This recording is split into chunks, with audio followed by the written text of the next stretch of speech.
আসসালামু আলাইকুম প্রিয় শিক্ষার্থীরা। হাজারিও নাগ রসায়ন এমসিকিউ সলভ করছে তোমাদের সবাইকে স্বাগত।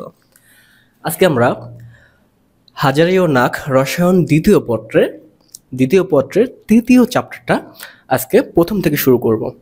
তো এই চ্যাপ্টারটা আমরা টোটাল 4টা ক্লাসে ভাগ করব। তো প্রথম ক্লাসে আমরা 1 থেকে প্রায় 45 পর্যন্ত যে একটা অংশ আছে, এখানে হাজারি নাগ স্যারের যে দ্রবণের ঘনমাত্রা থেকে শুরু করে খ নাম্বারে এবং গ নাম্বার পর্যন্ত আর কি সেকশন করলো না, অম্ল ক্ষার প্রশমন ও রিডক্স বিক্রিয়া এর আগ পর্যন্ত আমরা আজকে করাবো। আর পরের ক্লাসে এরপর থেকে শেষ করব। এভাবে আমরা ধীরে ধীরে পুরো চ্যাপ্টারটাই শেষ করে ফেলবো। 4টা কিংবা 5টা ক্লাস লাগতে পারে। আমরা ছোট ছোট করে ক্লাস নিচ্ছি যাতে বোর না হয়। আচ্ছা, তাহলে শুরু করা যাক। দেখো, এই চ্যাপ্টারটা যেটা আছে পরিমাণগত রসায়ন, বুঝতেই পারছো নাম শুনে, মানে মাপজোপ বেশি আছে, গণনা করতে হবে। তোমাদের এসএসসি তে এই চ্যাপ্টারটা ছিল, যেটা হচ্ছে মোলের গণনা, মোলের ধারণা গণনা, ষষ্ঠ চ্যাপ্টারটা আর কি, ওইটাই। তো এখানে অনেক বিস্তারিতভাবে আলোচনা করা আছে। তো এখানে প্রচুর পরিমাণ ক্যালকুলেশন আছে। আজকের ক্লাসটা পুরোটাই হিসাব নিকাশের ক্লাস হবে, কিন্তু জ্ঞানমূলক ক্লাস একটু কমই হবে আজকে, ঠিক আছে? তাহলে সবার ক্যালকুলেটর নিয়ে বসো, অবশ্যই ক্যালকুলেটর নিয়ে বসো। যারা একাডেমিক পরীক্ষার জন্য প্রস্তুতি নিচ্ছ তারা অবশ্যই ক্যালকুলেটর ইউজ করতে পারবা। যারা মেডিকেল দিবা তাদের এখান থেকে খুব কম আসে এমসিকিউ, ম্যাথ মাঝে মাঝে একটা দুটা আসে। আর হচ্ছে যারা অ্যাডমিশন দিবা তাদের তো অবশ্যই আসবে, অ্যাডমিশন যাদের দেয় তাদের ক্ষেত্রে ভয়ের কারণ নাই, কারণ মানগুলো খুব সহজ সহজ মান দেয়, যেটা হাতে কলমে ক্যালকুলেশন করা যায়। আচ্ছা দেখো, এসটিপিতে 22.4 লিটার অক্সিজেন প্রস্তুত করতে কত গ্রাম পটাশিয়াম ক্লোরেট প্রয়োজন? কত গ্রাম পটাশিয়াম ক্লোরেট প্রয়োজন? এটা আমাদের প্রথম যে প্রশ্নটা আছে, সেই প্রথম প্রশ্নটাই আমাদের হিসাব নিকাশ করতে দিচ্ছে যে আমি অক্সিজেন বানাবো কত লিটার, 22.4 লিটার। তো এই জায়গায় দেখো মজাটা কি ধরনের। এগুলো হচ্ছে তোমার ইয়াতে আসবে, অ্যাডমিশনে এগুলো আসবে। দেখো, এসটিপিতে দিছে, এসটিপি মানে কিন্তু আমরা জানি 22.4 লিটার। এসটিপিতে আয়তন কত জানি? 22.4 লিটার। ওকে, এখন দেখো আবার বলছে এসটিপিতেই 22.4 লিটার অক্সিজেন প্রস্তুত করতে কত গ্রাম পটাশিয়াম ক্লোরেট প্রয়োজন। তো তুমি একটু খেয়াল করো, এই অঙ্কগুলো তুমি চাইলে একদম সুন্দর মতো ঐকিক নিয়মের মাধ্যমে করতে পারো, তাই না? এখন দেখো এখানে 22.4 লিটার মানে কি? 22.4 লিটার মানে হচ্ছে এখানে 1 মোল, কারণ এক মোলের আয়তন কত হয়? 1 মোলের আয়তন 22.4 লিটার হয় এসটিপিতে। যে কোনো পরমাণুর যে কোনো মোলের 1 মোল হচ্ছে 22.4 লিটার। তার মানে হচ্ছে 1 মোল অক্সিজেন প্রস্তুত করতে কতটুকু পটাশিয়াম ক্লোরাইড দরকার।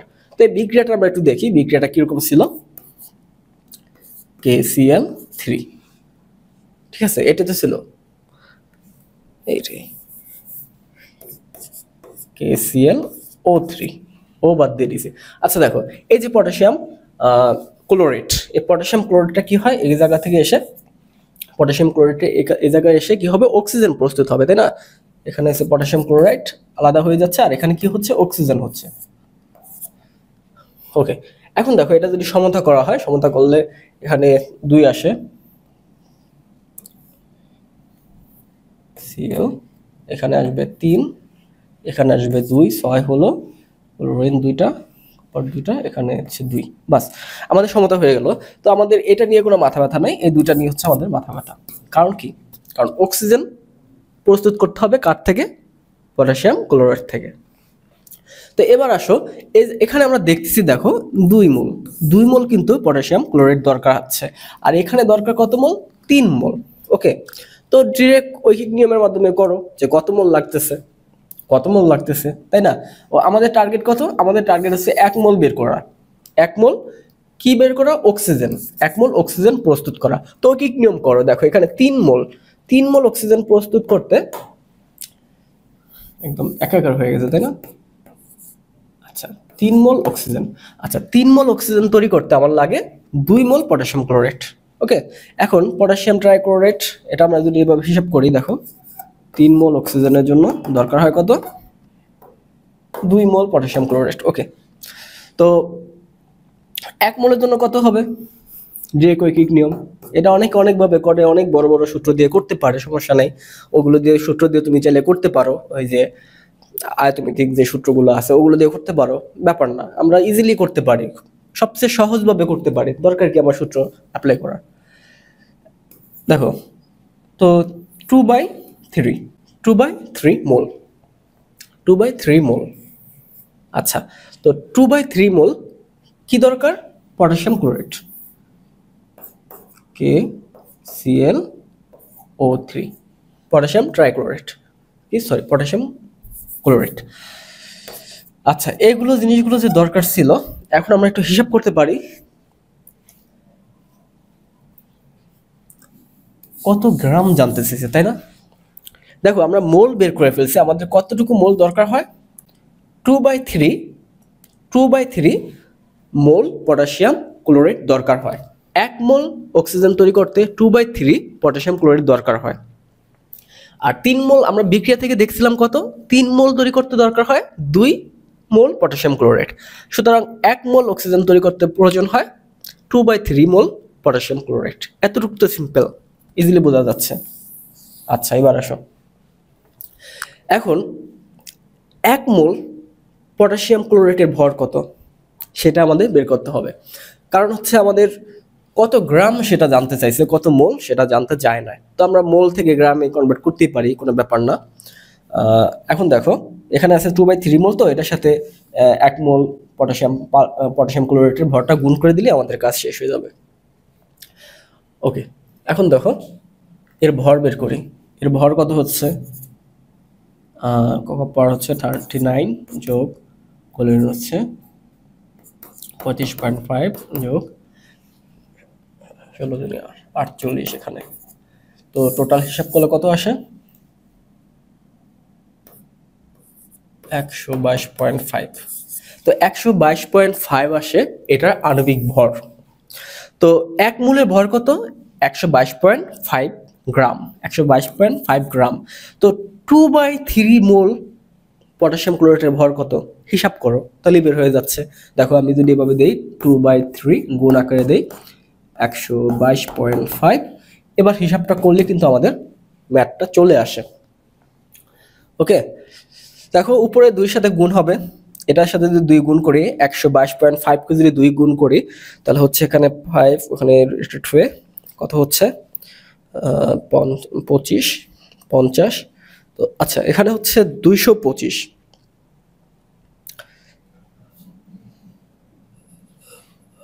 আচ্ছা দাঁড়াও, 2 দিয়ে যদি গুণ করি এখানে হচ্ছে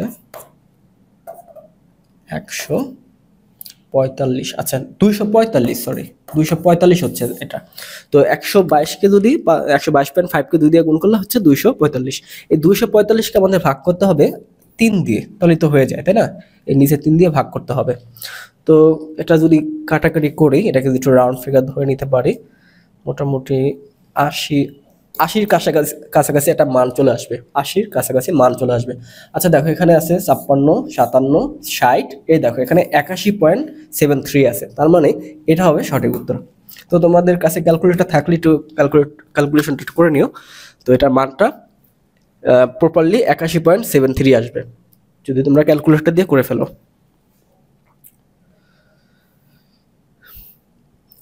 ওকে, এখন দেখো পরের প্রশ্ন। এসটিপিতে আবার চলে আসছে 65 গ্রাম ওজন, যেটা এটা কিন্তু অক্সিজেন না, ওজন O3, এই গ্যাসের আয়তন কত? তো এই ক্ষেত্রে যদি তোমরা বের করতে চাও, এই ক্ষেত্রে বের করতে গেলে আবারও তোমরা সেই ঐকিক নিয়ম বা এগুলোর মাধ্যমে বের করতে পারো। তো এই চ্যাপ্টারের ক্ষেত্রে তোমাকে একটা টিপস দিতে পারি। তো ইজিলি যদি এই চ্যাপ্টার থেকে ম্যাথগুলো সলভ করতে চাও, তোমরা সবচেয়ে কম সূত্র অ্যাপ্লাই করে, তাহলে তোমরা যা আছে এগুলোকে মোলে কনভার্ট করে ফেলবা, মোল সংখ্যা কনভার্ট করে ফেলবা। আমি যেটা করি, আমি ডিরেক্টলি মোল সংখ্যা কনভার্ট করে ফেলি যে কত মোল আছে। মোল সংখ্যা কনভার্ট করার পর আমার হিসাবগুলো ইজিলি হয়ে যায়, কারণ আরেকটা সিম্পল সূত্র আছে, সেটা হচ্ছে N = SB, N = SB। এই সিম্পল সূত্রের সাহায্যে আমি সবকিছু করে ফেলতে পারবো, আর এটা করতে গেলে আমাদের মোল সংখ্যা জানা লাগবে। তো মোল সংখ্যা বের করা খুবই ইজি থাকে। মনে করো যে গ্রামটা দেওয়া থাকে, ওজনটা দেখো এখানে 65 গ্রাম ওজন দেওয়া আছে, এটাকে যদি ওর পারমাণবিক ভর দ্বারা ভাগ করে দেই আণবিক ভর দ্বারা ভাগ করে দেই তাহলে কিন্তু হয়ে যাচ্ছে। দেখো ওজনের আণবিক ভর কত, 48 হবে, 48। তো 65কে যদি 48 দ্বারা ভাগ করি, দেখো এখানে একটা বের হয়ে যাচ্ছে ওর মোল সংখ্যা, এন এর মান বের হয়ে যাচ্ছে। তো আমাদের কি দরকার, আয়তন দরকার, তাই না? আয়তন, গ্যাসের আয়তন দরকার, সেটা হচ্ছে এসটিপিতে। ওকে, তো এটা কিভাবে বের করা যায়? তো এখন আমরা কি করব, আমরা হচ্ছে এর মোল সংখ্যা বের করব। চলো মোল সংখ্যা বের করি। তো মোল সংখ্যা বের করতে গেলে তো আমরা যদি ভাগ করি, কত হচ্ছে 65, 65 ভাগ হচ্ছে 48 কত হচ্ছে, যাই হোক এটা হচ্ছে। এখন দেখো একটা মান বের হবে, আয়তন কত। তো আবার আমরা জানি যে আয়তন বের করতে গেলে কি হয়, এসটিপিতে বের করতে বলছে।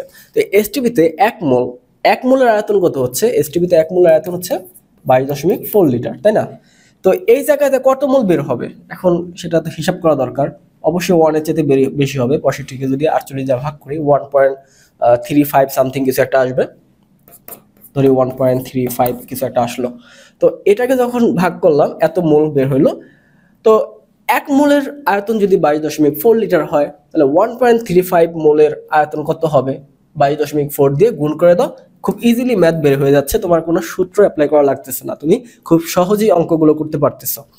তো এটা করলে আমি যদি গুণ করে দিই, কত 22.4 লিটার আমাদের আয়তনটা বের করতে বলছে, তাই না? 1.35 বললাম, এটার সাথে 22.4 লিটার। তো গুণ করলে 30-এর উপরে আসে। হ্যাঁ, দেখো এই জায়গায় 13.33 একটা মান দেওয়া আছে, তার মানে এটা হবে কারেক্ট অ্যান্সার, 13.33। তো তোমরা ক্যালকুলেটর দিয়ে সুন্দরভাবে আরো নিখুঁতভাবে অ্যান্সারগুলো করতে পারবা। আর যারা অ্যাডমিশন দিবা তাদের ক্যালকুলেটরের মতো এত নিখুঁত অ্যান্সার দরকার নাই, কারণ যে অপশনগুলো দেখবা সেই অপশনগুলো একটু দূরে দূরে থাকবে। তো তোমরা একটু রাউন্ড ফিগার করে যখন অ্যান্সার অঙ্কগুলো করে ফেলবা, দেখবা কাছাকাছি একটা মান চলে আসে, তখন ওইটার সাথে মিল রেখে অ্যান্সারটা করবা। যেমন দেখো আমি এখানে পাইছি 30-এর উপরে সামথিং কিছু একটা মান পাইছি, আমাদের অপশনে দেখো 13.33 একটা মান দেওয়া আছে। আর বাকি যে মানগুলো দেখো অনেক ডিস্টেন্স বজায় রাখে, যেমন 22.4 লিটার দেওয়া আছে, 67 দেওয়া আছে, 89 দেওয়া আছে, অনেক দূরে দূরে, মিলবে না এগুলোর সাথে।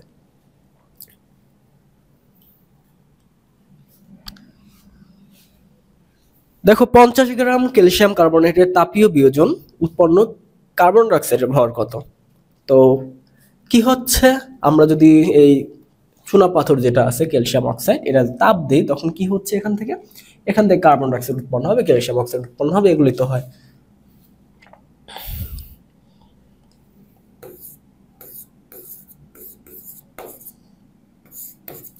তো তাপ দিব আমরা, আচ্ছা তাপ দিলাম, ক্যালসিয়াম অক্সাইড ধরো কার্বন ডাইঅক্সাইড, তো সবগুলো এক মোল করেই হচ্ছে। ক্যালসিয়াম অক্সাইড এটা তো হচ্ছে কঠিন, এটা গ্যাস হয়ে উড়ে চলে যাবে। তো কি হচ্ছে এখানে, কত বললো, 50 গ্রাম ক্যালসিয়াম কার্বনেট 50 গ্রাম। তো আমরা তো জানি ক্যালসিয়াম কার্বনেটের আণবিক ভর হচ্ছে 100, তাই না? তো 100, তো 100 গ্রাম থেকে আবার ঐকিক নিয়ম করি, কোনো সূত্র দরকার নেই।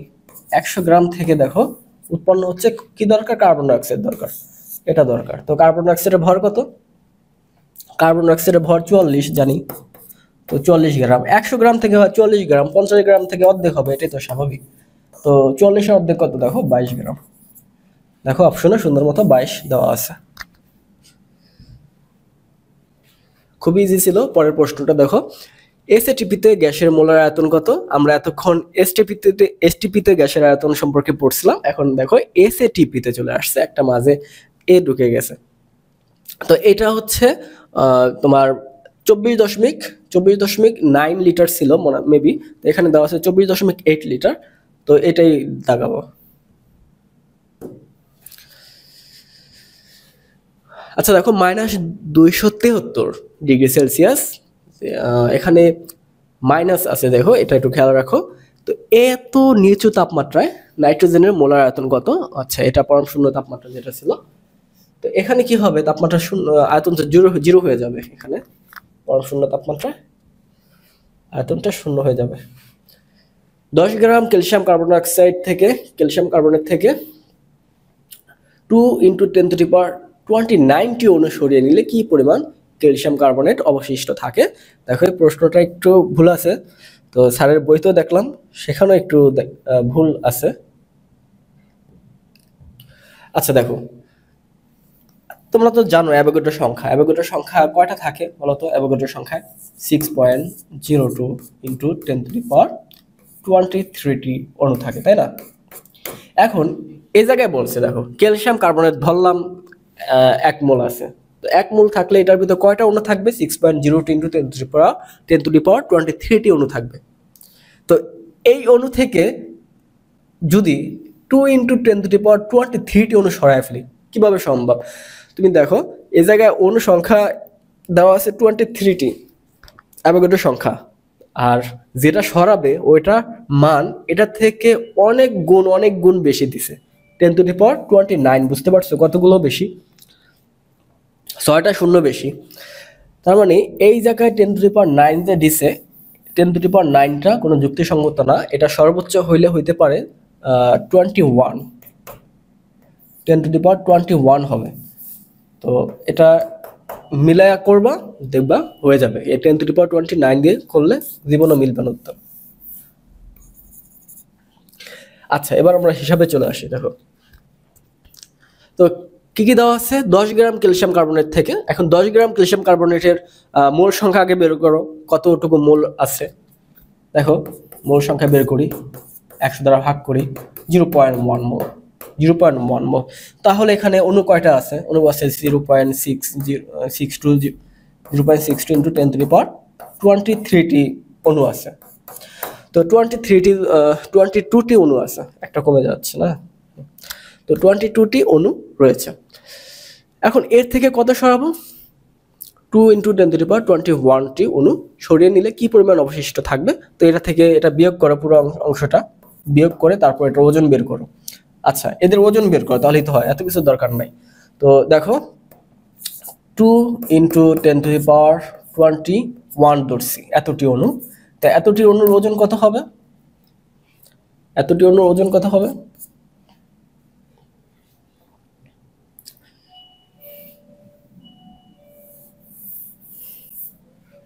এর আণবিক ভর দ্বারা গুণ করতে হবে। দেখো 2 × 10⁻21, এটাকে যদি আমি 6.02 × 10⁻23 দিয়ে ভাগ করি, ভাগ করার পর যে মানটা আসবে ওটা হবে ওর মোল সংখ্যা, এবং মোল সংখ্যা যদি হয়ে যায় তারপর এটাকে আণবিক সংখ্যা দিয়ে যদি গুণ করি তাহলে কিন্তু এটার ওজনটা বের হয়ে যায়। তো এটাকে যদি আমরা হাতে কলমে করতে চাই অনেক ডিফিকাল্ট হয়ে যাবে ব্যাপারটা। আচ্ছা, তারপরও দেখি ট্রাই করে। খুব কম একটা মান আসবে, 0.001 সামথিং কিছু একটা মান আসবে। আচ্ছা, এখন দেখো আমাদের এখানে কত গ্রাম আছে? 10 গ্রাম, তাই না? 10 গ্রাম আছে, ধরি এখানে 0.001। এখন এই মানটার সাথে কত গুণ করতে হবে? ক্যালসিয়াম কার্বনেটের আণবিক ভর, মানে এই কটা অণুর ওজন যদি বের করতে চাই, ভর যদি বের করতে চাই, তো কত হবে? ধরো 100 দ্বারা গুণ করি, 100, যেহেতু আণবিক ভর 100, তাহলে আরেকটা শূন্য কমে গেল, 0.01। ওকে, তো এত গ্রাম। তো আমার এখানে ক্যালসিয়াম কার্বনেট ছিল কত গ্রাম? 10 গ্রাম ছিল। তো 10 গ্রাম থেকে, এই 10 গ্রাম থেকে যদি আমি 0.01 বিয়োগ করে দেই তাহলে হচ্ছে দেখো 0.01,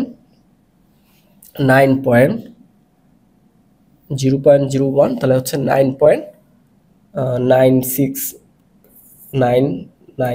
9.99999 এরকম কিছু একটা হচ্ছে। তো দেখো অপশনে কি কি আছে, অপশনগুলো দেখো খুবই কাছাকাছি দেওয়া, 9.5 দেওয়া, 9.6 দেওয়া, 9.8 দেওয়া। এই দেখো সবার শেষের অপশনটা দেওয়া আছে 9.996। তাহলে এটাই আমরা ধরে নেই, তোমরা একটু ক্যালকুলেটর দিয়ে করলে আরো একুরেট আনসারটা পাবা। দেখো এটা হয়ে গেছে, 9.966 গ্রাম হয়। পরের প্রশ্নে চলে আসি।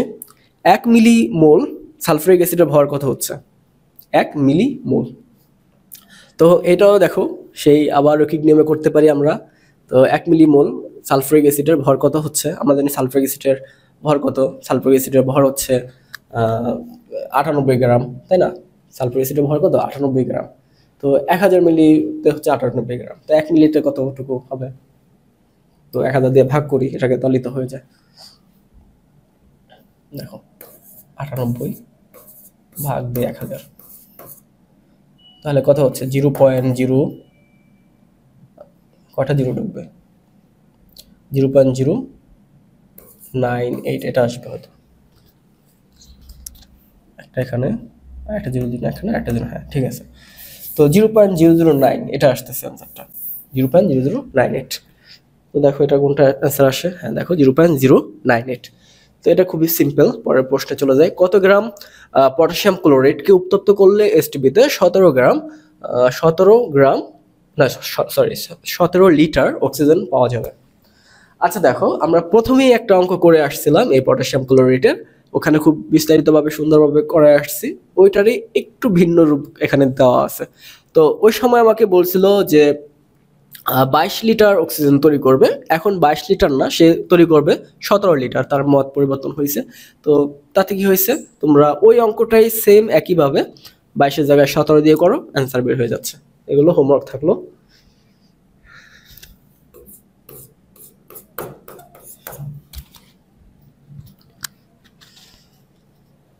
দেখো Fe2O3 এর অম্লত্ব কত, এগুলো জানো, যেখানে 6 হয়,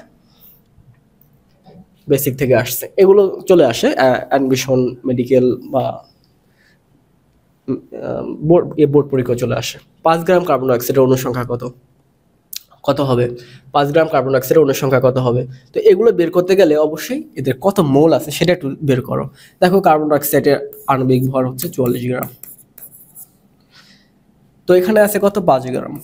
5কে আমরা 44 দ্বারা ভাগ করি, ভাগ করলে কত হচ্ছে, কত হচ্ছে 5 নং 45 ধরি, 1/9 ধরি, 1 কে 9 দিয়ে ভাগ করি, তাহলে কত আসছে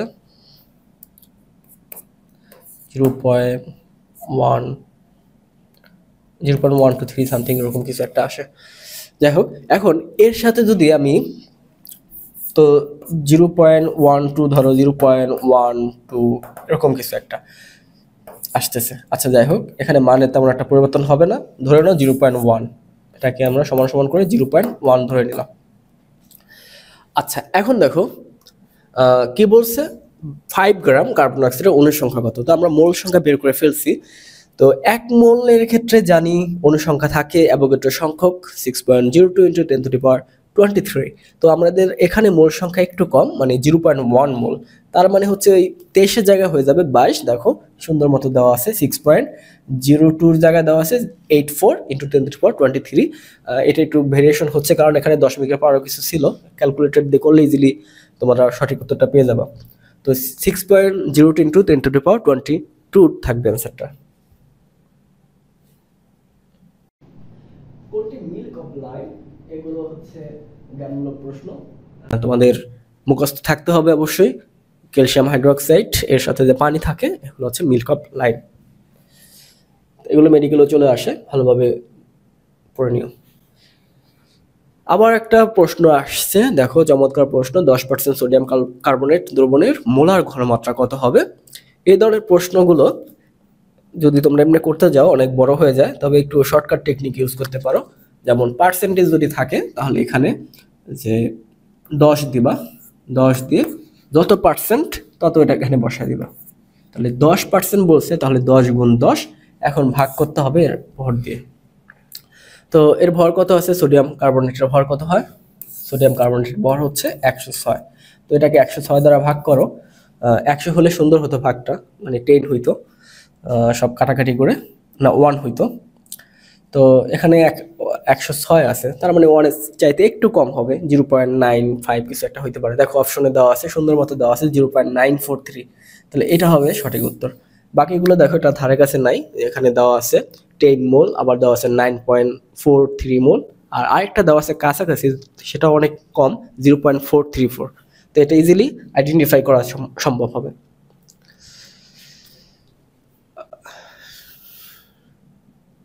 আচ্ছা দেখো, আবারও সেম প্রশ্ন, ওইটা ছিল 10%, এটা হচ্ছে 5%।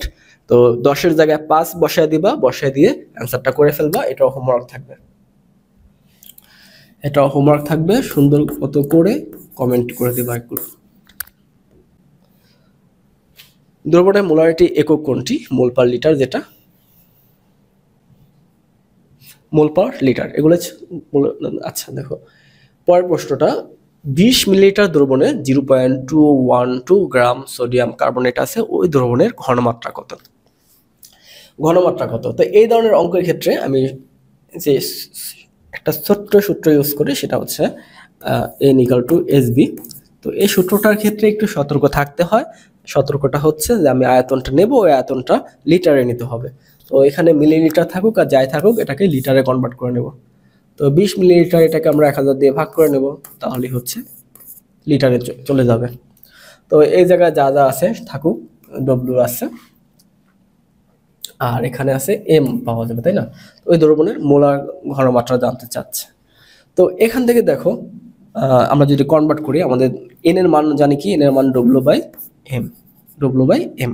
আর এখানে দেখো এস এর মান আমরা জানি না, সেটাই বের করব। আর ভির মান এখানে আছে 20, গুণ আকার রাখি 20/1000। তো এখন আমাদের কি করতে হবে? এস এর মানটা বের করতে হবে। ক্যালকুলেশন করতে পারবো না এগুলা। দেখো ডব্লিউর মানটা আমি বসিয়ে দিচ্ছি 0.212। আর নিচে দেখো সোডিয়াম কার্বনেটের ভর আছে 106, এটাকে এ পাশে আনতে হবে। S=2 আছে 20.100। আচ্ছা, এখন এটা এপাশ ওপাশ করে ক্যালকুলেশন করলে অ্যান্সারটা বের হয়ে যাবে। এটা একটু ক্যালকুলেশন করে নাও, এটা করতে গেলে অনেক টাইম চলে যাবে। এখন দেখো 0.1 মোলার অ্যান্সারটা আসে, ক্যালকুলেশন করে নিবা অবশ্যই। আবার দেখো 250 সিসি। তো সিসি দেখে আবার ভয় পেও না, এটা হচ্ছে ওই মিলিলিটারই। তো 250 সিসি যেটা আছে, সেটা হচ্ছে 1 মোলার সালফারিক অ্যাসিড, 1 মোলার না, 0.1 মোলার সালফারিক অ্যাসিড দ্রবণে কত গ্রাম সালফারিক অ্যাসিড আছে। তো এগুলো আমরা একটু লিখে ফেলি। দেখো 250 আমরা এমএল আকারে রাখি, যদি আমরা লিটারে নিতে চাই তাহলে আরো ইজি পাবে, যেমন 0.25 লিটারে কনভার্ট করে ফেললাম। আর সেবল থেকে 0.25 লিটারে নিয়ে আসলাম। তো এখানে মোলারিটিটা দেওয়া আছে, সেটাও রাখলাম। এবং সালফারিক অ্যাসিডের আমরা এম এর মানটাও জানি, সেটা হচ্ছে 98। বাস, আমাদের জানতে চাওয়া হয়েছে কত গ্রাম, মানে ডব্লিউর মানটা জানতে চাওয়া হয়েছে। আবার আমরা সেই সূত্রটা অ্যাপ্লাই করব, N=SB। N=SB। তো এখন কিভাবে করবা? সে আগের মতোই এগুলো মান বসায় দাও। কত গ্রাম আমাদের দরকার হচ্ছে ডব্লিউটা। এবার এস এর মান দেওয়া আছে 0.1 গুণ 0.25, আর আমাদের ডব্লিউর মানটা এখানে রেখে এম এর মানটা 98, সেটা ওই পাশে যে গুণ হবে 0.1 ইন্টু 0.25 গুণ 98। তো এগুলো করতে থাকো, কত গ্রাম বের হয়।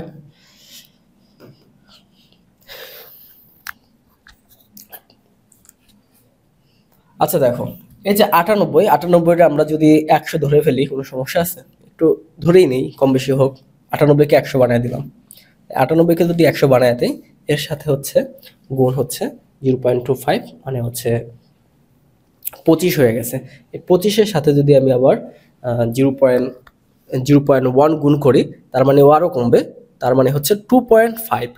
তো 2.5 এর আশেপাশে আনসারটা হবে, যেহেতু আমরা 98কে 100 বানাইছি। দেখো অপশনে আছে 2.45, একটা আছে 2.98 আছে, এই দুইটার ভিতর যে কোনো একটা হবে। তো আমরা যেহেতু 2.5 পাইছি, তাহলে এখানে 98 একটু কম হওয়ার কথা, 2.45ই এই অ্যান্সারটা হয়। 2.45 আসলে অ্যান্সারটা। দেখো ক্যালকুলেটর ছাড়াও করা যায় না। যারা মেডিকেল বা অ্যাডমিশন দিবা, তাদের জন্য একটু সিম্পল মানগুলো দেয় তোমাদের ক্যালকুলেশন করার জন্য। পরের প্রশ্ন দেখো, 1000 মিলিলিটার 0.1 মোলার সোডিয়াম কার্বনেট দ্রবণের জন্য কত গ্রাম সোডিয়াম কার্বনেট প্রয়োজন? তো এগুলা সেম একই অঙ্ক বারবার আসতেছে, শুধু মানগুলো একটু পরিবর্তন করে দিচ্ছে। দেখো 1000 ml, এটা সুন্দরভাবে করা যায় ক্যালকুলেটর ছাড়া, কিন্তু দেখো কত সুন্দর মানগুলো দেওয়া আছে। 1000 ml দেওয়া আছে, এটাকে তুমি হচ্ছে 0.1 লিটারে কনভার্ট করতে পারো। এটা হচ্ছে 0.1, মানে হচ্ছে সবই 0.1 আকারে আসতেছে। আর এটা একটু বেজাল করবে 106, সোডিয়াম কার্বনেট না দিয়ে ক্যালসিয়াম কার্বনেটটা দিলে একদম জমে যেত এটা। তো দ্রবণের জন্য কত গ্রাম সোডিয়াম কার্বনেট প্রয়োজন হচ্ছে? তো সূত্র একটাই, n equal to SV, W/M equal to SV। তো আমাদের দরকার W, SV গুণ হচ্ছে M, মানগুলো এবার বসাও। দেখো 0.1 গুণ 0.1 গুণ হচ্ছে W হচ্ছে 106। বাস। তো 106কেও আমরা 100 ধরে নেই, সমস্যা কি? 106কেও 100 ধরে নেই। তো 106কে 100 যদি ধরি তাহলে কত আসতেছে? তাও লাগতেছে না। তো আমরা দেখো এটা যদি গুণ করি তাহলে এখানে 2 ঘর পিছিয়ে যাচ্ছে, মানে 0.2 ঘর পিছিয়ে যাচ্ছে 106 এর সাথে। তো প্রথমে 1 ঘর যদি আসলো 10.6 হলো, আরেক ঘর যদি পিছিয়ে যায় তাহলে 0.টা এখানে আসলো, মানে 1.06 আসছে। দেখো সুন্দর মতো অ্যান্সারটা, অপশনটা এখানে দেওয়া আছে 1.06। এগুলো খুব সুন্দরভাবে করা যায়। এসব অ্যাডমিশনের জন্য এই অঙ্কগুলো খুবই গুরুত্বপূর্ণ। পরের প্রশ্ন দেখো, 5% সোডিয়াম হাইড্রোক্সাইডের জন্য 1000 ml দ্রবণে কত গ্রাম সোডিয়াম হাইড্রোক্সাইড থাকে? তো এই যে পার্সেন্টেজগুলো দেওয়া আছে, তোমরা হচ্ছে ওইভাবে করে নিবা। ঐকিক নিয়মের মাধ্যমে করতে পারো বা যেভাবে ইচ্ছা ঐকিক নিয়মে করতে পারো। দেখো সূত্র দরকার নাই তো। মানে 5% সোডিয়াম হাইড্রোক্সাইড, এটার মানে হচ্ছে 100-এর ভিতরে আছে কত গ্রাম? 5 গ্রাম। 100-এর ভিতরে আছে 5 গ্রাম, 1000-এর ভিতরে আছে কত গ্রাম? 50 গ্রাম। খুব সহজেই বোঝা যায়। দেখো এখানে অপশনে 50 দেওয়াই আছে, অঙ্ক করাও লাগলো না। 50 গ্রাম খুব ইজিলি বের হয়ে যাচ্ছে। পরের প্রশ্ন দেখো, 1.89 গ্রাম নাইট্রিক অ্যাসিডের সাথে যদি আমি 200 মিলিলিটার দ্রবণ আছে, আচ্ছা 1.8 গ্রাম এটা ওজন দেওয়া আছে, নাইট্রিক অ্যাসিড দেওয়া আছে, এর 200 মিলিলিটার আয়তন দেওয়া আছে। তো মোলারিটি কত? এগুলো অনেক বের করতেছি শুরু থেকে, একই সূত্র একইভাবে করবা, প্রসেস দেখাই দিছি। ওজনটা দেওয়া আছে, মিলিলিটারটা দেওয়া আছে, তোমরা এটাও করতে পারো। তাহলে তোমরা যদি আমার নিয়মটা ফলো না করো, মানে n equal to SB এটা ফলো না করো, তাহলে আরেকটা সূত্র আছে ওটা দিয়ে করতে পারো। SN equal to যে ডব্লুটা আছে তার সাথে 1000 গুণ করে নিতে হয়, তারপর নিচে একই হয় ঘুরে ফিরে আর কি, ওইটারই শর্ট ফর্ম এটা। বা ওই n equal to SB থেকেই কিন্তু ওই বড় সূত্রটা আসছে, একই, সমস্যা নেই, যেটা যে কোনো একটা দিয়ে করলেই হয়। তো দ্রবণের মোলারিটি কত? তো দ্রবণের মোলারিটি এখান থেকে ইজিলি বের করতে পারবা, সেম একই অঙ্ক। 3.5% সোডিয়াম বাইকার্বনেটের ঘনমাত্রা কত? এই পার্সেন্টেজের অঙ্কগুলো চলে আসতেছে। দেখো এই যে 3.5 যদি থাকে তখন কি করতে হয়? 10-এর সাথে পার্সেন্টেজটা গুণ করবা, তারপর এটা দিয়ে ভাগ করলে অ্যান্সারটা চলে আসতেছে। এটা দেখে দিচ্ছে অঙ্কটা, এগুলো অবশ্যই করে নিবা। পরের প্রশ্ন, 10 মিলিলিটার 0.1 মোলার সোডিয়াম হাইড্রোক্সাইড দ্রবণে কত গ্রাম সোডিয়াম হাইড্রোক্সাইড আছে? সেম অঙ্কই তো একবার করলাম নাকি? না, ওইটা ছিল সোডিয়াম কার্বনেট, এটা হচ্ছে সোডিয়াম হাইড্রোক্সাইড। দেখো একই অঙ্ক ঘুরে ফিরে দিচ্ছে। তো এই অঙ্কটা আরো ইজিলি করতে পারবা। 10 আছে, সব 10 আছে। তাহলে এখানে দেখো 10কে যদি লিটারে নাও তখন কি আসে? 0.01 লিটার, 0.01 লিটার। আর এখানে আসতেছে হচ্ছে 0.11, এবং দেখো ওর ওজন আণবিক ভরটা ছিল হচ্ছে 40। বাস, এবার যদি তুমি ক্যালকুলেশন করো তো দশমিক তো অনেক চলে আসবে, 3 গড় দশমিক পিছু হবে, তাহলে 0.04 চলে আসবে, 0.04। আচ্ছা দেখি অ্যান্সারটা কত আসে। হ্যাঁ দেখো 0.04 আসতেছে। তো এগুলো খুব ইজিলি করা যাচ্ছে। 500 মিলিলিটার ডেসিমোলার দ্রবণ কত গ্রাম সোডিয়াম কার্বনেট থাকে? তো এখানে ডেসিমোলার বলছে একই। দেখো ডেসিমোলার মানে হচ্ছে 0.1 মোলার। তো পয়েন্ট না দিয়ে এখানে নাম লিখে দিচ্ছে। ডেসিমোলার জায়গায় যদি সেমিমোলার দিত 0.5 দিয়ে করবা তাহলেই হয়ে যাবে। তো 500 ml এর জায়গায় তোমরা কি করবা? 0.5 লিটার করে নিও। আর ডেসিমোলার মানেও 0.1 মোলার। আর সোডিয়াম কার্বনেটের মানটা 110 দিয়ে করলেই বের হয়ে যাবে। পরের প্রশ্নটা দেখো, সেম অঙ্ক একটু আগে দিছে, ডেসিমোলার, এখন সেমিমোলারটাই দিছি, দেখো 0.5 মোলার। তবে এখানে একটু কাজ করতে বলছে, সেটা হচ্ছে দেখো 500 মিলিলিটার 0.5 মোলার সোডিয়াম হাইড্রোক্সাইড দ্রবণ থেকে কত মিলি ডেসিমোলার দ্রবণ তৈরি করা যায়। আচ্ছা দেখো, এটা একটু করা লাগবে।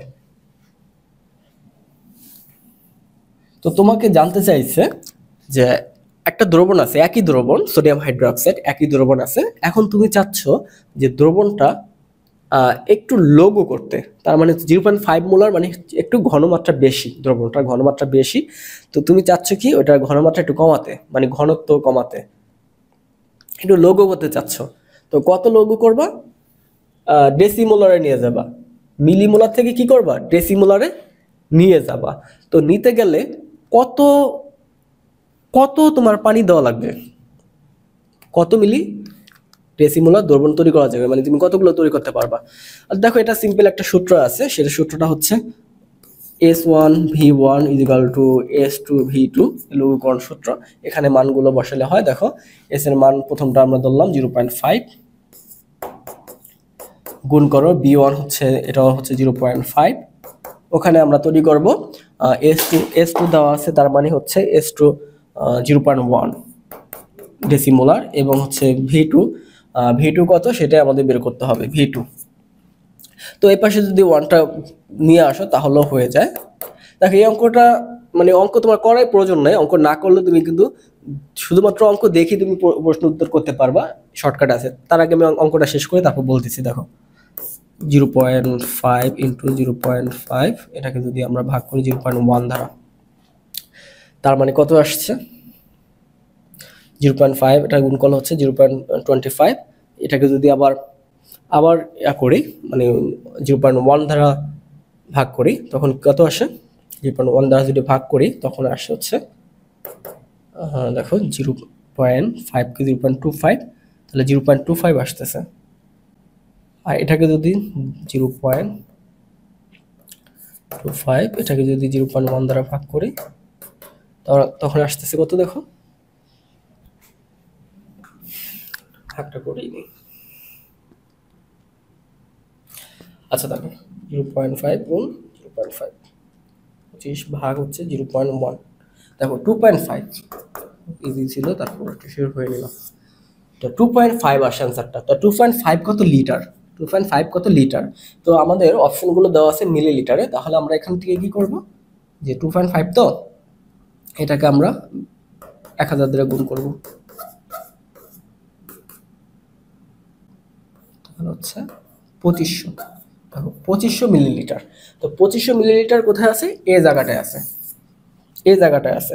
এখন দেখো, যে এই শর্টকাটটার কথা বললাম, যেটা ট্রিক্সটা, সেটা হচ্ছে দেখো, এখান থেকে এই দ্রবণটাকে 500 মিলিলিটার দ্রবণটাকে তুমি যদি 0.5 মোলার থেকে যদি 0.1 মোলারে কনভার্ট করতে চাও, তার মানে তুমি কত গুণ কমাতে চাচ্ছ এর ঘনমাত্রা?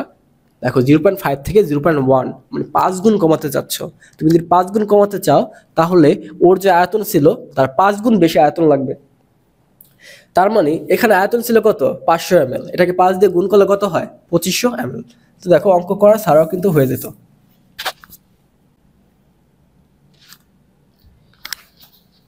প্রমাণ দ্রবণ কোনটি? তো এখানে দেখো, সবগুলো 1 মোলার দেওয়া আছে, 1 molar sodium carbonate, 1 molar sulphuric acid, 1 molar sulphuric acid দুইবার দেওয়া কেন? আচ্ছা, গ্রাম দেওয়া, একটা মিলিগ্রাম দেওয়া। আচ্ছা, 1 মোলার সালফুরিক অ্যাসিড। তো দেখো, এত কিছু দেওয়া আছে। তো এখানে প্রমাণ দ্রবণ কোনটি? প্রমাণ দ্রবণ তো অবশ্যই 1 মোলার যে দ্রবণটা থাকে ওইটাই, কিন্তু এখানে একটু খেয়াল রাখতে হবে যে তুমি তো দ্রবণ বানায় রাখলা, কিন্তু এটা ঠিকঠাক থাকবে কোনটা? প্রাইমারি যেই সলিউশনটা থাকে ওইটা প্রমাণ অবস্থা থাকে, বাকিগুলো কিন্তু প্রমাণ অবস্থা থাকে না। তো এখানে দেখো, প্রাইমারি যে পদার্থটা আছে সেটা আছে সোডিয়াম কার্বনেট, এটা হচ্ছে একটা প্রাইমারি পদার্থ। আর সালফুরিক অ্যাসিড, এটা কিন্তু প্রাইমারি পদার্থ না, এটা হচ্ছে সেকেন্ডারি একটা পদার্থ। তো সেকেন্ডারি পদার্থ ক্ষেত্রে আমরা নিব না, তাহলে প্রথমটাই নিব, 1 মোলার সোডিয়াম কার্বনেট। তো এখন আবার প্রশ্ন আসতে পারে যে কিভাবে বুঝবো এটা প্রাইমারি না এটা সেকেন্ডারি? তো এটার একটা ট্রিক্স আছে, তুমি দেখবা যে যৌগগুলোর ভিতরে একটা কার্বন আছে ওইটা হচ্ছে প্রাইমারি। তুমি দেখো, সালফুরিক অ্যাসিড বর্ণনা যৌগগুলোর ভিতর কোনো কার্বন থাকবে না। দেখো, বলতে না বলতেই ওই প্রশ্ন চলে আসছে, কোনটি প্রাইমারি স্ট্যান্ডার্ড পদার্থ? কোনটি প্রাইমারি স্ট্যান্ডার্ড পদার্থ? এখানে কোনটা দিবা? HCl, sulphuric acid, potassium dichromate এবং পটাশিয়াম পারম্যাঙ্গানেট। তো দেখো কোনটার ভিতর সি আছে, দেখো কোনটার ভিতর সি আছে, পটাশিয়াম ডাইক্রোমেটের ভিতর সি আছে কিন্তু। তো এই জায়গায় HClটা এটা একটু ব্যতিক্রম, এটা একটু মাথায় রেখো। সব জায়গায় তো আর একই রুলস খাটবে না, দু এক জায়গায় ব্যতিক্রম থাকে, একটু থাকবেই। রুলসেরই তো ব্যতিক্রম থাকে, তো রুলসেরই তো ব্যতিক্রম থাকে, ট্রিক্সের তো ব্যতিক্রম থাকবেই, দু একটা থাকবে, এটা একটু খেয়াল রাখতে হয়।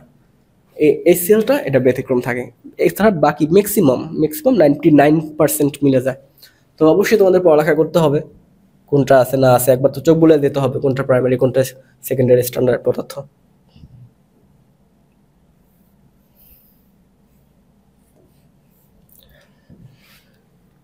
আবার চলে আসছে, দেখো নিচের কোনটি প্রাইমারি স্ট্যান্ডার্ড পদার্থ? সোডিয়াম কার্বনেট, এটা তো আমরা দেখে আসছিলাম, এটা প্রাইমারি স্ট্যান্ডার্ড পদার্থ।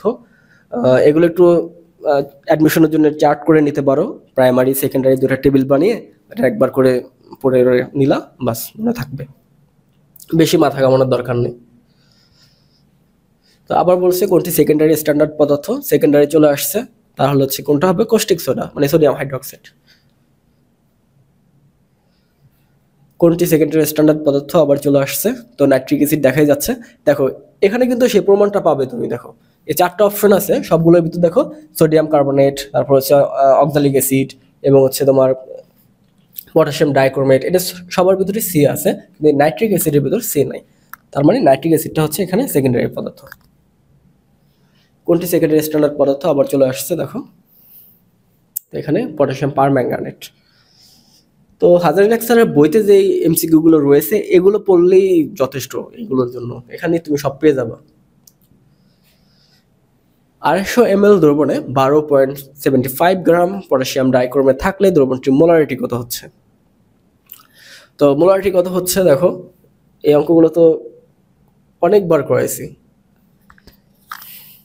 আচ্ছা দেখো 250 ml, তো এটাকে লিটার কনভার্ট করো, 0.25। তো ওয়েটটা তো দেওয়াই আছে, এবং এই যে পটাশিয়াম ডাইক্রোমেট, এই পটাশিয়াম ডাইক্রোমেটের যে আণবিক ভরটা সম্ভবত 249.5। আচ্ছা এটা হিসাব করলে বের হবে 249.5।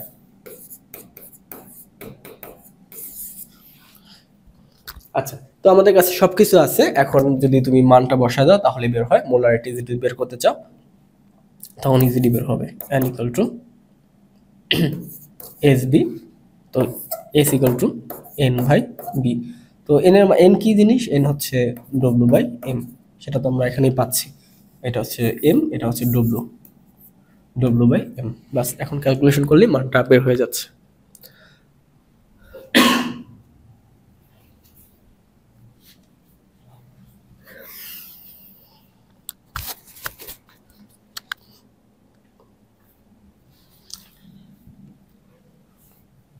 আচ্ছা পরেরটা দেখো, নিচের কোনটি তাপমাত্রার উপর নির্ভরশীল নয়? তো milligram KG, millimole litre, microgram KG, microgram litre. দেখো মিলিমোল লিটার, যে মোলারিটি যেটা থাকে এগুলো হচ্ছে তাপমাত্রার উপর নির্ভরশীল, মোলারিটিগুলো। আবার মোলারিটি যেটা আছে ওগুলো না। 100 মিলিগ্রাম 0.15 গ্রাম সোডিয়াম দ্রবণে ppm ঘনমাত্রা কত? আচ্ছা দেখো এই ppm এর একটা বিষয় আছে, এই ppm যখন আসে না তখন কি করবা জানো?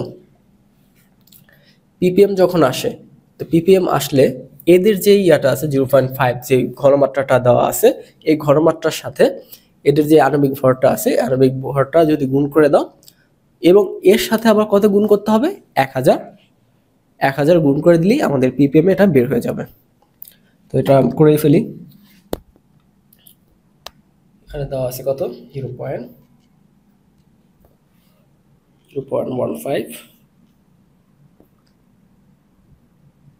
আচ্ছা এটা আণবিক ভরও বের করে নিতে হবে, চলো এটা আণবিক ভর আগে বের করে ফেলি। সোডিয়াম সালফেট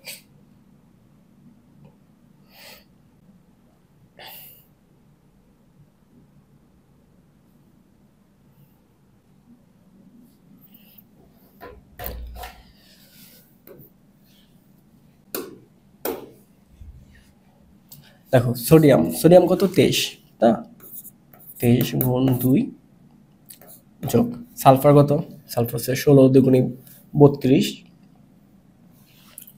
32 আর যদি 2 দিয়ে গুণ করে 64, বিরাট মান চলে আসবে। এখানে হচ্ছে 48, কত আসে মানটা? ওভারঅল যদি হিসাব করা যায়, দেখো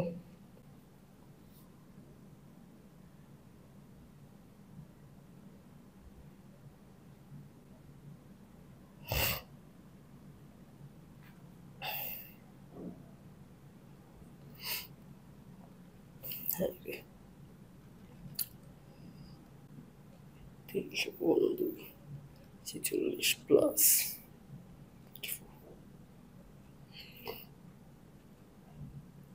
দেখো এখানে মানটা আসছে 100, 100 কত 158, 158 বের হলো। তো এর সাথে গুণ করবো কত 0.06, 0.15, বাস গুণ হবে 1000, গুণ হবে 1000। তাহলে দেখো 23,700 মান চলে আসে, 23,700 মান চলে আসে, 23,700। তো ক্যালকুলেটরটা আনা হয়নি। তো দেখো সিম্পলি যে এখানে ওর যে আণবিক ভরটা আছে, পড়ে গেল, ঠিক আছে। আচ্ছা দেখো ওর যে আণবিক ভরটা আছে 158 বের হয়েছিল আণবিক ভরটা। এই আণবিক ভরের সাথে আমরা কি করলাম, ওর যে 0.15 যে মোলারিটিটা ছিল ঘনমাত্রাটা, ওটা গুণ করে দিলাম, তার সাথে 1000 গুণ করতে হবে। এটা হলেই ঘনমাত্রা বের হয়ে যাবে কিসে, পিপিএম এ। তো 2327 বের হয়েছে। আচ্ছা এখন দেখো এই পিপিএম এর ক্ষেত্রে শুধু এটা না, সবগুলোর ক্ষেত্রে কিন্তু একই রকম আসবে, মানে একইভাবে করতে হবে পিপিএম এর ক্ষেত্রে। তো শুধুমাত্র মনে রাখো এই জায়গাটা যে আমাদের ঘনমাত্রা থাকবে, মানে এস যেটা থাকবে, এটার সাথে আমরা কি করব, আণবিক ভরটা গুণ করে দেব, তার সাথে গুণ করে দেব হচ্ছে 1000। বাস এতটুকু যদি কাজগুলো করা যায় তাহলে আমাদের মান বের হয়ে যাবে পিপিএম। তো পিপিএম নিয়ে অনেকেই ভয় পায়, তো ভয় পাওয়ার কিছু নেই। তো পিপিএম এর এই ছোট্ট যে ট্রিক্সটা আছে এতটুকু মনে রাখো যে মোলার আণবিক ভর যেটা আছে এর সাথে যদি আমরা ঘনমাত্রাটা গুণ করে দেই, তারপর যদি 1000 তারপর তার সাথে যদি 1000 গুণ করে দেই, তাহলে যে মানটা আসে ওটাই হচ্ছে পিপিএম।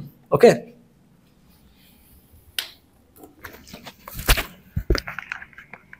আচ্ছা পরের অঙ্কগুলো চলে আসো। দেখো 0.25 মোলার সালফিউরিক অ্যাসিডের ঘনমাত্রা পিপিএম এককে বের করতে বলছে। একই রকম অঙ্কটা। দেখো এখানে ঘনমাত্রা দেওয়া আছে 0.25, এখানে ওর ঘনমাত্রার সাথে কি করবো, আণবিক ভরটা গুণ করে তারপর 1000 দিয়ে গুণ করে দেখো মান কত আসে।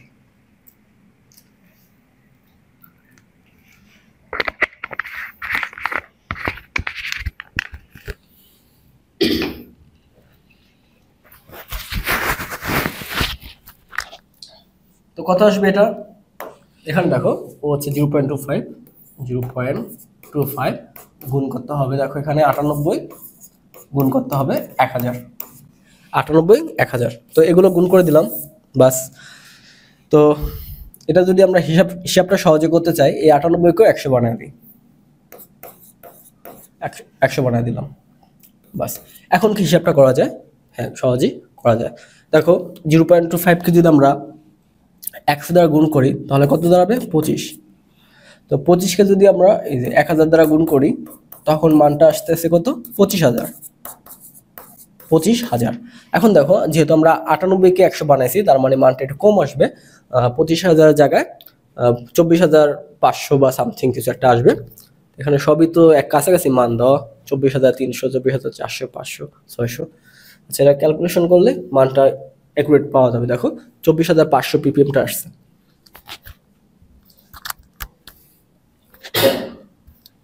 (0.1 মোলার সোডিয়াম কার্বনেট দ্রবণের ঘনমাত্রা পিপিএম এককে কত হচ্ছে? সেম একইভাবে একই প্রসেসে এগুলো করে অবশ্যই কমেন্ট করবা, একই নিয়মে করে ফেলবা। যদি কোনোটা করতে সমস্যা হচ্ছে তাহলে অবশ্যই আমাকে কমেন্টে জানাবা যে এই রুলসে এটা করা যাচ্ছে না। তো ওইটার আবার সমাধান দিচ্ছি। ওগুলো খুব কম, মানে খুব রেয়ার আসবে যেগুলো এই রুলসের বাইরে করা যায় না। এই রুলস দিয়ে তুমি 90% কভার করে ফেলতে পারবে পিপিএম এর অঙ্কগুলো। 99% কভার করে, মানে তোমাদের যতটুকু দরকার, এত হাই লেভেলের তো দরকার নেই। তো 1 ppm মানে কি? 1 ppm হচ্ছে milligram per litre. 0.01 molar 250 millilitre HCl দ্রবণে ppm এককে কত হচ্ছে? দেখো আবার চলে আসছে ppm। এই ppm এর যত ম্যাথ আছে একইভাবে একই রুলসে করে ফেলবা। দেখো এটা একটু ডিফারেন্ট অ্যাঙ্গেলে দিছে, ডিফারেন্ট হইলো এটা একই নিয়ম একই, রুলস সবার জন্য একই প্রযোজ্য হবে। দেখো 3 × 10⁻⁻14 মোলার কিউপ্রাস আয়নটা যেটা রয়েছে ওইটা, কিপ্রিক আয়নটা যেটা রয়েছে ওইটা। এখন দেখো এই জায়গাটায় দেখো এই কপারের ভরটা তুমি নির্ণয় করবো। কপারের কত আছে? 63.5 কেবি। হ্যাঁ, 63.5 কপার। তো কপারের ভর আছে, আর এখানে দেওয়া আছে মোলারটা দেওয়া আছে 0.10⁻⁴। তো এটার সাথে কপারের ভরটা গুণ করবা, সাথে 1000 দ্বারা গুণ করবা, যেটা আসে ওইটাই। তো দেখো এখানে 3 × 10⁻14 আছে, তার সাথে কপারের ভরটা যদি গুণ করো 63.5, তার সাথে 1000 দ্বারা গুণ করো, দেখো মান কোনটা আসে।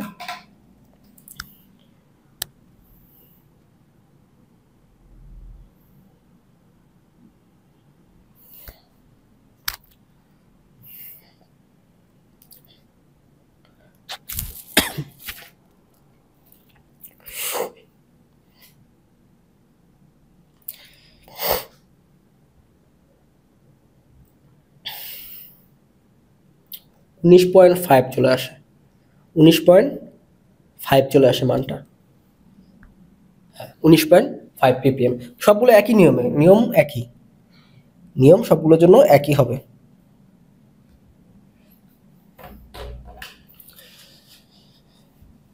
পরের প্রশ্ন দেখো, কোন পানির নমুনার ভিতরে অক্সিজেনের ঘনমাত্রা দেওয়া আছে? দেখো 2 × 10⁻⁻44 দেওয়া আছে, ppm এককে কত?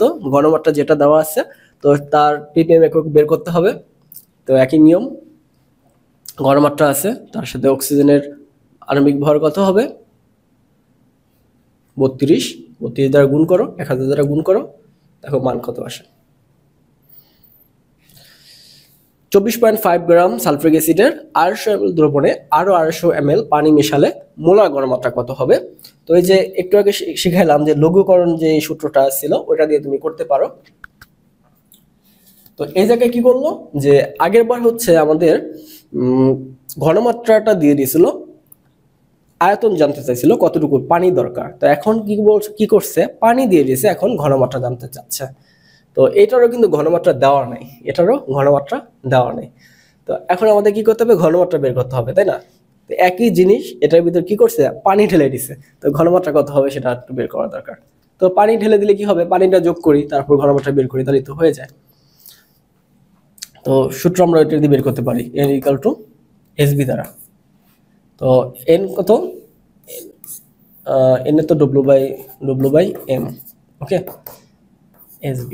তো আমাদের দরকার কি, S টা দরকার। তো এই আয়তন এখন কত হবে? দেখো আয়তন আগে ছিল 250 ml, এখন দিলাম আরো 250, মানে আয়তন হয়ে গেছে 500 ml। তো 500 ml মানে হচ্ছে 0.5 ml, ওইভাবেই করলে হয়ে যাবে। তো এখানে হচ্ছে ওজন 24.5 গ্রাম, আর এমটা হচ্ছে 98। দেখো 24.5 গুণ 0.5, আর এখন হচ্ছে 98। আচ্ছা, গুণটা তো নিচে হবে, না, যে SB = W/m, তারপর S = W/mv। ওকে, এখন বসাই 24.5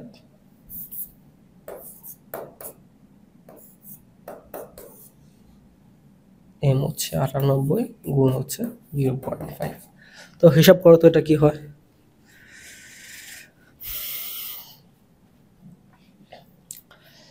দেখো এটাকে আমরা একটু রাউন্ড করে নিতে পারি। দেখো 10 দ্বারা গুণ করি, উপরে লিখি, উপরে নিয়ে আসছি এটাকে, কত ছিল 24.5, নিচে হচ্ছে 98 গুণ 0.5।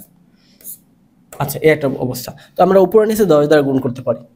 তো 10 দ্বারা গুণ করলে একটা রাউন্ড ফিগার চলে আসবে সবগুলোর। উপরে 10 দ্বারা গুণ করলে একটা দশমিক কমে যাবে, তার মানে 245। আর নিচে ধরো 98 100 বানায় ফেলি, 100 গুণ, আর এই 0.5 কি করে ফেলি 5। ওকে, এবার একটু কাটাকাটি করি। 5 দ্বারা যদি 245 কে কাটি তাহলে কত হয়? 200 ভিতর 5 যায় কয়বার? 200 ভিতর 5 যায় 40 বার। আর 45-এর ভিতর যায় 9 বার, তাহলে হচ্ছে 49 বার যায়, 49 বার। আর নিচে হচ্ছে 100। তো 100-কে যদি 49 দ্বারা কাটি তাহলে হয় ধরো 1.5। তো 1.2 মানে হচ্ছে 0.5 এর এরকম একটা মান আসে। তো এটার ঘনমাত্রাটা দেখা যায় কত আসে। হ্যাঁ, 0.5 চলে আসছে। দেখো,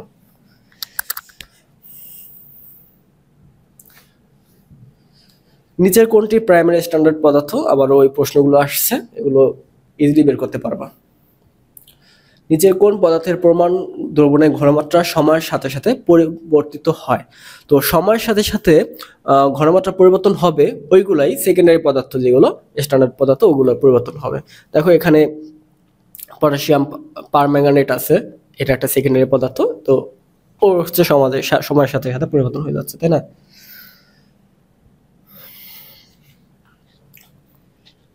দেখো আরেকটা প্রশ্ন আসছে একটু আগে যেরকম করছিলাম ওটার মতোই। 3 মোল 0.1 মোলার কোস্টিক সোডা সাথে যদি 1 মিলিলিটার 0.3 মোলার কোস্টিক সোডা দ্রবণ যোগ করা হয়, আচ্ছা, মিশ্রিত দ্রবণের ঘনমাত্রার ppm এককে কত? তো কোস্টিক সোডা তো caustic সোডাই, sodium hydroxide. Caustic soda হচ্ছে সোডিয়াম হাইড্রোক্সাইড। এখন এই সোডিয়াম হাইড্রোক্সাইডের ক্ষেত্রে দুইটা দ্রবণ দেওয়া আছে, মানে একটার সাথে আরেকটা দ্রবণ যোগ করছে। তো দ্রবণ যোগ করলে কি করবো? আমরা সব যোগ করে দেব। মিশ্রিত দ্রবণের ঘনমাত্রা বের করতে হবে, মিশ্রিত দ্রবণের ঘনমাত্রা বের করতে হবে। তো S1 B1 S2 B2 লাস্টে হচ্ছে দুইটার ঘনমাত্রা দিয়ে ভাগ করতে হবে, তৃতীয় একটা ঘনমাত্রা আসবে, তাই না? S1 B1 S2 B2 তৃতীয় একটা ঘনমাত্রা আসবে। তখন সবগুলো ক্যালকুলেশন করলে কত হয়?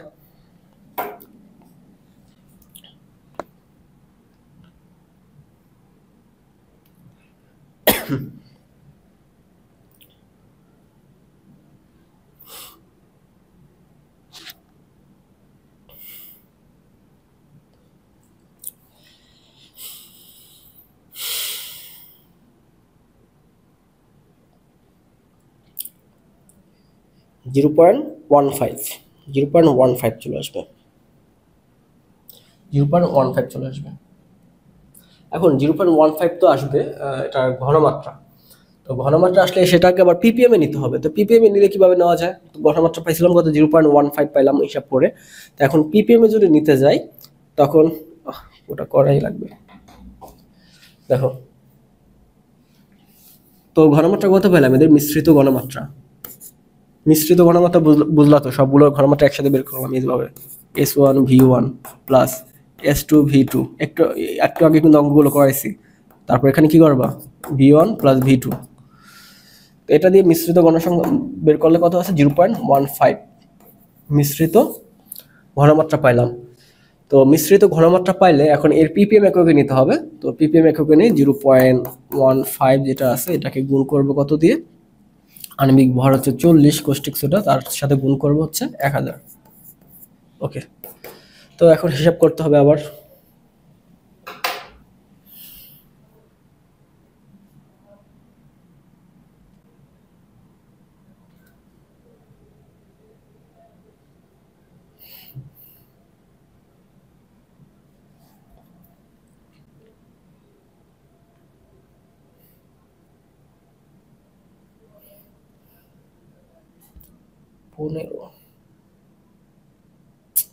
কি করি? 15.5 14, তো 6000 চলে আসে।